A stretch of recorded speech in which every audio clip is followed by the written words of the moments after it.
Tôi xin được gửi lời chào thân ái đến toàn thể quý vị các bạn đến với kênh Kangaroo Việt Úc Media, và hôm nay tôi muốn gửi đến quý vị một phần đi về cái hướng farm ở Mizora, chẳng hạn xa xa sát một số nơi gần với biên giới Sydney, New South Wales.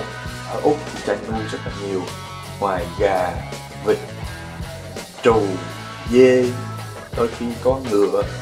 Đặc biệt hôm nay tôi muốn quay gửi đến quý vị phần nuôi heo. Từ chăn nuôi xong họ ship về thành phố để buôn bán. Mặc dù tháng 7 Vu Lan là mùa ăn chay, nhưng gửi đến quý vị những phần nói về những con heo được nuôi ở farm và đem về làm thịt phân phát cho người tiêu dùng. Chúng ta cùng theo dõi phần video sau đây. Nếu quý vị có thích video này, xin hãy cho một cái like, một share và một cái subscribe.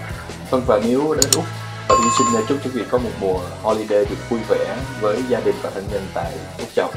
Tôi xin hẹn gặp lại quý vị vào video lần sau.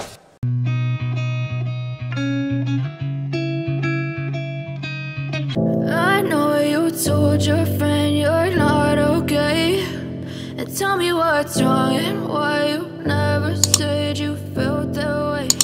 Guess you're trying to stay strong and fake a smile until I look away.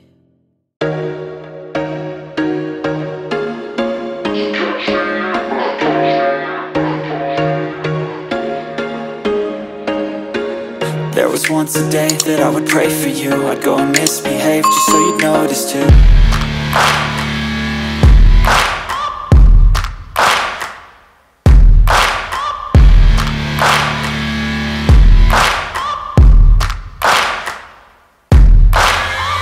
Searching for greatness in a sea of the dying and shameless, a sea of the aimless. I don't wanna be one of the nameless. I'ma wake up with the mindset that one day I'm gonna make it.